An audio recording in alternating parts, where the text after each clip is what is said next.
that he is the bullet beast. He is a speed chess specialist. Off we go.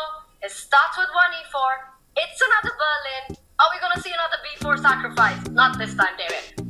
Not this time. Again, it's the Berlin, but it's the anti-Berlin with no piece trades, no kind of early clarification of the center.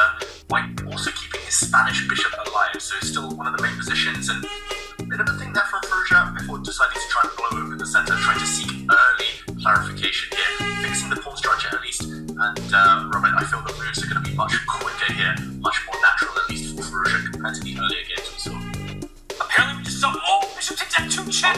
Will it draw again, bishop takes f2 check. Queen c5 to follow. And both players are either trusting the other or completely missing this. I think we need to bring up an analysis for it so everyone can understand turns in a row. That at this point, rook e1 allows bishop takes f2 check. The king takes back, otherwise you lose the rook. And queen c5 hits the king and the bishop. The only way to block a check and protect the bishop would be knight to d4, but then black can take it in numerous ways, including with the knight, because you can't even take back without losing your queen. So this was a tremendous opportunity for Alireza Firouzja. It would have been pretty much game his, winning a pawn, opening up the white king, but both players missed it 2 turns in a row, and instead we're back to a pretty normal looking position. So Tanya, I think we can breathe once more. The players, they don't even know that they missed it. We're back in more standard territory. I am gobsmacked, Robert. I cannot believe what just happened. But it's insane how much of this we see, where at the top level, they just don't expect a blunder early on. They just seem to trust their opponent sometimes too much. And the bishop takes pawn, a huge missed opportunity. Unbelievable stuff. I mean, it would have just been close to an Alireza win right out of the opening with extremely high stakes there, David. He could have won in 10, 15 moves as black. That's a real rarity. It knocked down their accuracy. We see below the boards there, both were down in the mid-70s. That's how dramatic it was. But that's what we call neutral blindness. You trust the opponent. You nearly never see a 2800 player blunder in one move, especially with white early in the opening. And ultimately, they're kind of using patterns that they're familiar with. But it was Nepomniachtchi to mix up his move order and Alireza.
into a double attack. It's an undefended square. Queen a7 check would win that rook. So Firouzja shaking his head there. The nerves are kicking in now. He's down to the 1.5 minute mark. And the words of Magnus Carlsen are ringing in my mind. He has gone on record as saying Jan is one of the best players in the world when it's just heavy pieces, when it's just the major pieces, rooks and queens, because he's so alert to these traps, these double attacks, as we saw there. Pawn to g5 is not a happy move, creating some more luft, some more air for the black king, but also weakening some squares. And Jan, he's going to up the pace now. He has to hustle on the clock. And Firouzja is far, far from safe. Look at this, more threats from him. Every move from Jan, just creating a threat. But rook d1, always trading queens. This is a godsend for black.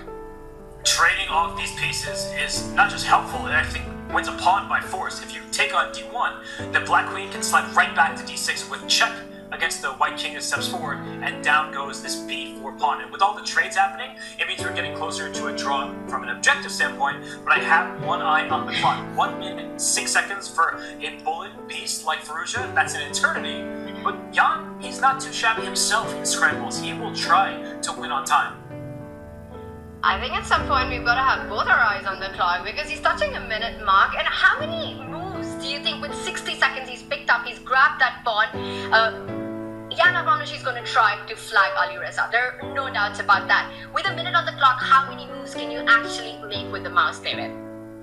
If you're the top guys and you know how to pre-move, you can make 100 moves with a minute on the clock. But with the nerves as an added ingredient, I'm not so sure. But look what he's doing, Robert. He's protected everything. Now he can just move with the king. The black queen doesn't even need to do too much anymore. Just plant her on d5.